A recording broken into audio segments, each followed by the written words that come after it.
Hello everyone! Welcome back to this game!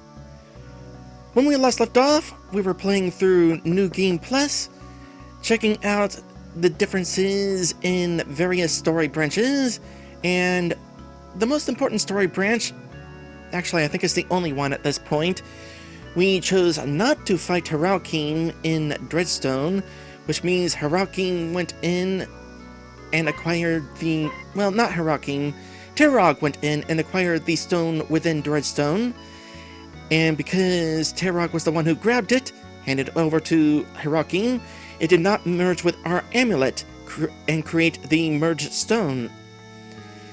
And then Hiraokim tried bringing the stone to the fake master, and the fake master betrayed her and took the stone, and now we're going to be meeting with the real master. I'm pretty sure this is the real master at this point. We eventually learned that the master is a bit of a liar, claiming that Solos was trying to use the stone for evil, when it turns out that Fadun the master is the one who was trying to use the stone for evil. But I think the master is telling the truth at this point about it being a shapeshifter that sent us on this quest in the first place. I am under the impression that Fadun really didn't want the stone to be recovered, because Fadun realized that he was power hungry, and it's like, nope, I probably shouldn't have this. Other than that, I'm gonna kind of skim over this, but pay attention skimming over this, because I kind of want to recap what happened for the sake of having a better understanding of what happened. For example, Fadun and Solos, aka Sanoset, being friends until a strange rock fell from the sky, thus confirming that the rock did come from aliens.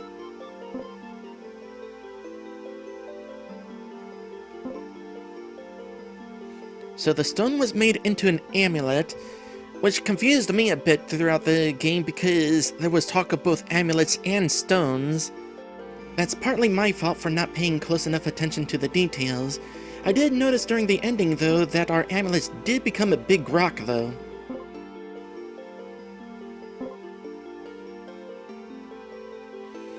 So the initial amulet was able to control the weather, but when it broke into two, it no longer could control the weather.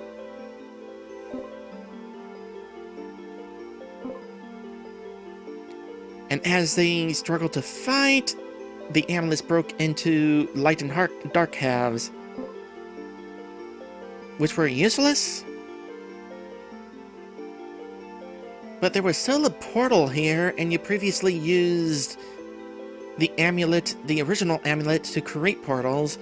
Was this a portal that you had already opened? That's what I'm going to assume.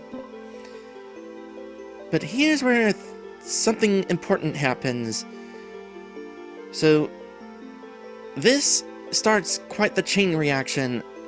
Throwing that amulet into a portal, I guess, created a feedback loop, which just... well, first off, we have this wind coming up here. So, you throwing the amulet into the portal caused the amulet's powers to scatter all around, and various people, Meteomancers, wound up acquiring the powers of the amulet, the weather effects. You were surrounded by massive tornadoes, which meant that you were receiving the power of wind, much like when other people came through the portals. Some sort of magical weather started around them, signifying that they were receiving their powers. And of course, the sun came out, and you talk about how Solos created the desert, turned Desmos into a desert. I'm not sure that he did that on purpose, though. I think it was just him receiving the sun power, and it was out of control and scorched Desmos into a desert.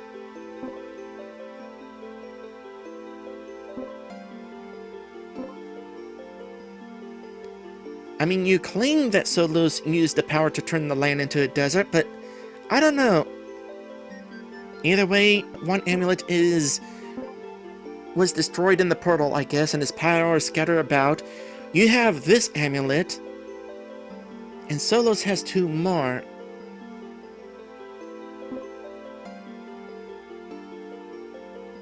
But then you say you took the amulet that you had and put it somewhere safe.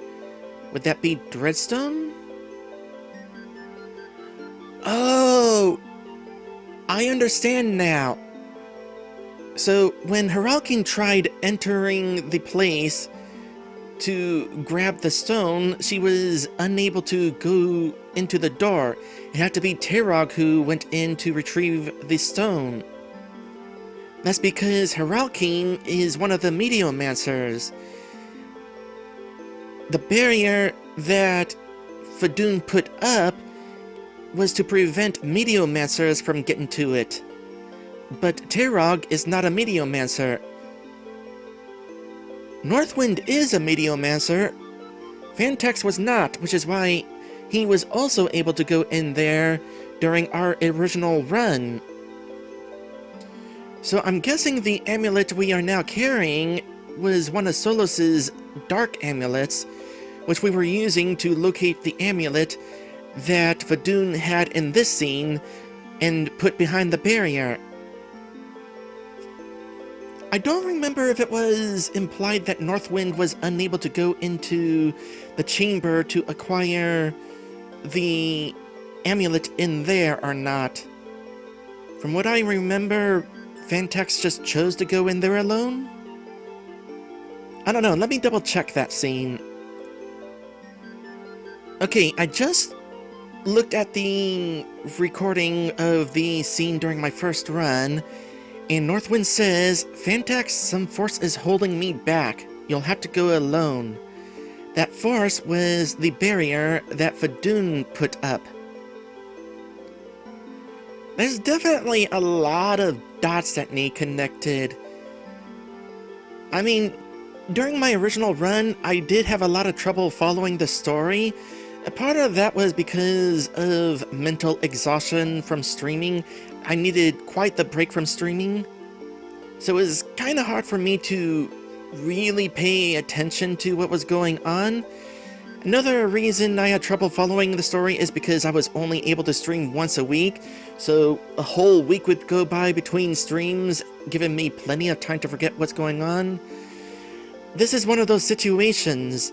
Here in the scene, Fadun talks about how there was a barrier protecting it, but it's not until our first visit to Solos Tower, that we learn about characters inheriting the powers of the amulet. We had no idea that Northwind and Hiralkin had inherited the powers of the amulet, and therefore that's why they couldn't go through the barrier. Now, it's entirely possible that one could connect those dots along the way if they were paying attention and remembered. Anybody else playing this game might have been going through this scene and thinking, so you put up a barrier, yet a couple of us could go past the barrier, but a couple of us couldn't? Maybe that would be on the player's mind, but it wasn't on mine.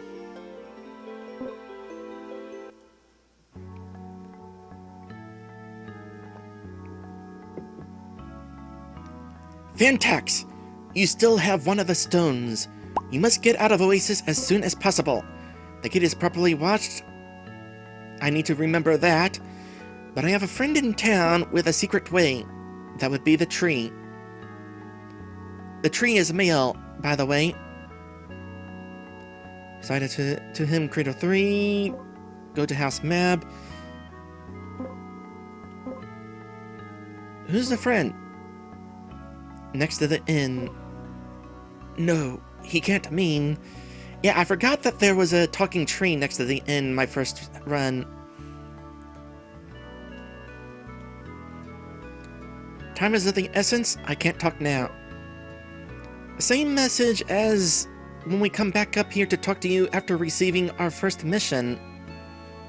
that doppelganger is apparently really good at imitating the master. And for the record,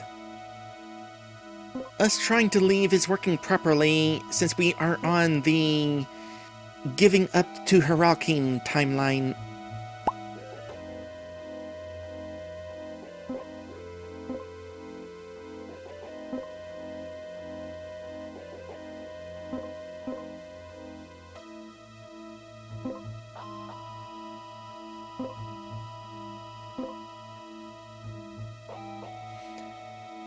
Oh, that's why I have 2 yellow orbs. Because we get one of the yellow orbs for first trying the tree, and I came back into the town, which allowed me to get another yellow orb. We shouldn't be allowed to come back into town.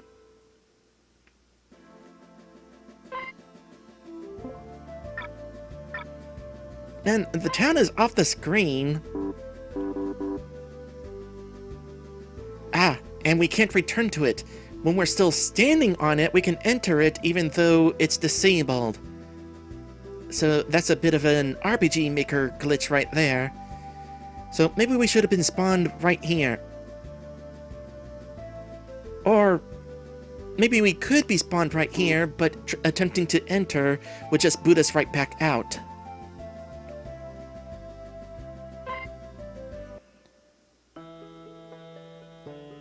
Now, where is that king?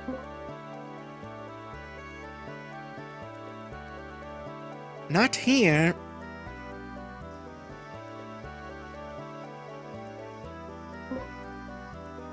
This is a building that we never get to enter. Okay, so I am in the waterways on our way to the hiding spot where everyone will find us. And there's this treasure chest here. I managed to get it on my first run whenever I hopped into the water from here.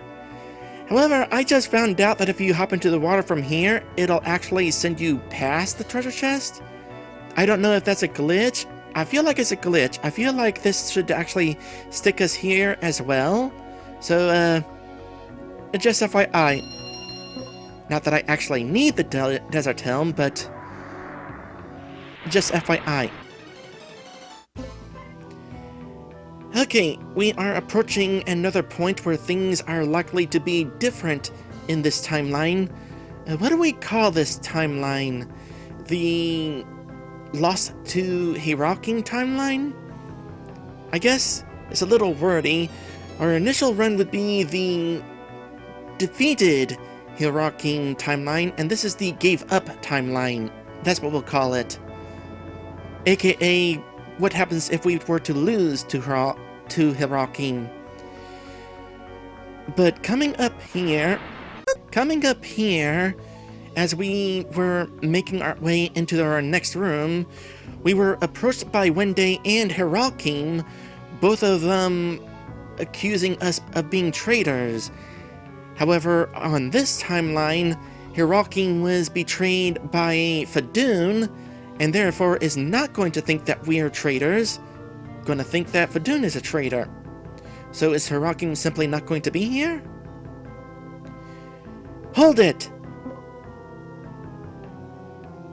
I saw what you did at Oasis, and I've come to put a stop to you.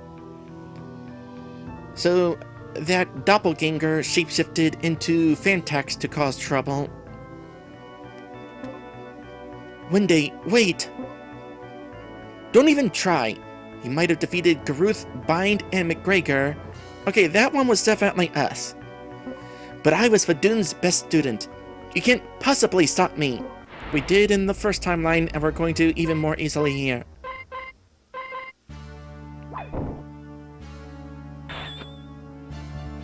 Gosh, we are missing a lot.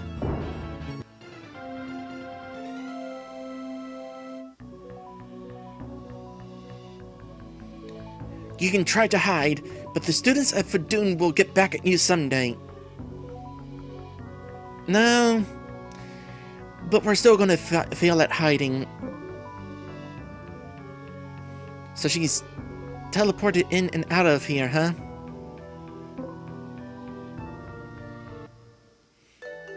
So in this scene, we're going to hide until Solus's minions come along and we get separated. Northwind and Terror will stay here. Fantax will run off on his own. If only they knew that we were in New Game Plus. We could totally take them on.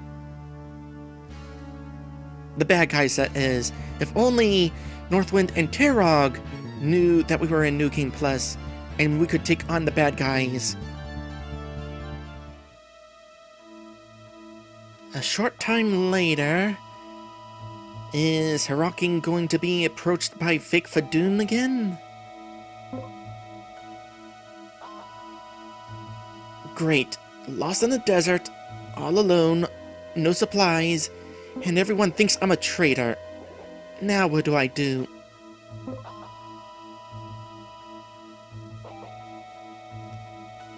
I have one suggestion. Why not work for me? Everyone already thinks you're a traitor anyway, and I'll be more appreciative of your gifts than your last master. I'm listening. So, in the end, Hirakin is going to team up with Solos anyway, and then Solos is going to kill her. That part is probably not going to change. Alright, at this point, Zeretic and Soulmist has joined my team. By the way, I find it interesting that in one of the final dungeons, Zeretic got a child's guard as a piece of armor, despite the fact that Zeretic is not actually a child, and actually takes offense at being called one. Anyway, we have already found out that Northwind and Terrog have been captured, and we are about to head out into the desert, past Nomad Country. And there's a little bit of dialogue here that I find interesting. Be careful. The portals around here have been extremely unstable lately. It's almost like they were being controlled. This is a thought that I had in mind during Fadoon's story, but I didn't say it out loud. Did anybody inherit the power of creating the portals? This line here actually implies that, but I'm not sure if we actually meet whoever it is that can control portals. Okay, so at this point, we have outran the nomads, and this happened. I was worried for a moment. Let's go. So, this is another, not necessarily a story branch, but this affects the, what were they called again? Affection points. We will get an affection point for Soul Mist if we decide to stay and help the mermaid, which is what I did in my first run, because why would I leave her behind? I can't do that. But I kind of have to in this case, because I don't want that affection point. As a reminder, by the way, helping the mermaid, she will eventually wind up at the Mab place where all those refugees go. But the people working there don't go out searching for refugees that have spawned from the portals anymore. They just run a beacon to shoot lights into the sky and hope that the refugees notice it and come along. So, does this mermaid eventually crawl there? Or did someone else actually come along and bring her there? Either way, I gotta avoid this rescue point. Sorry!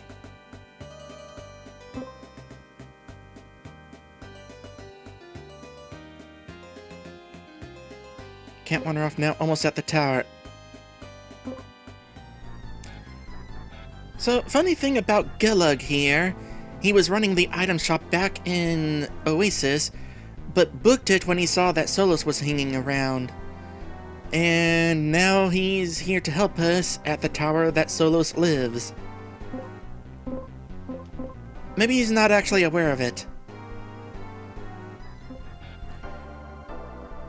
Okay, time for the magic storm. We got the sun.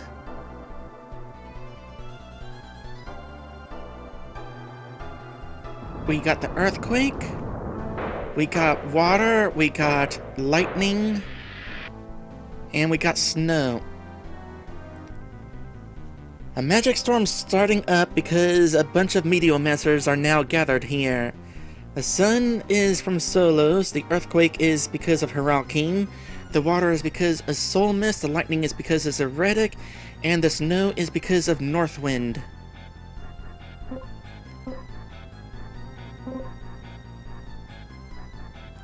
And then the magic storm is gone. It would have been nice if some remnants were kind of left on screen. Like the water pools kind of still floating out in the area that I cannot reach. Maybe some sparklies with the snow. I definitely feel like it's important to show that the storm did not actually go away.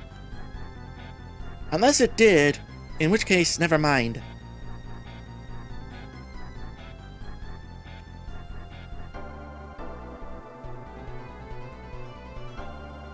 This is different.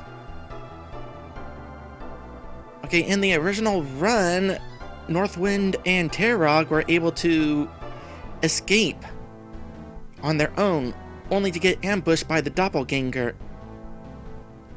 And I keep calling it a doppelganger out of habit. She's actually a shapeshifter, but she's doppelganging. So what causes this branch in the story? Either way, it's been, what, a week since we got here? I'm sorry, it's been, what, a week since got here? 9 days, actually! I can't believe the number of guards Solos has. We never had a chance to escape. Was Northwind saying that? Because it wasn't randomly in caps.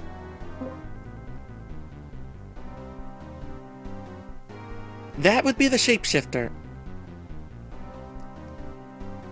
What do you want? Or maybe it's just a demon. It seems we have some guests. I want you to have some fun with them.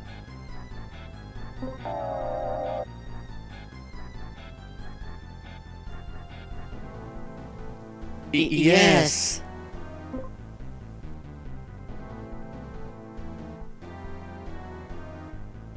Okay, this is playing out very differently.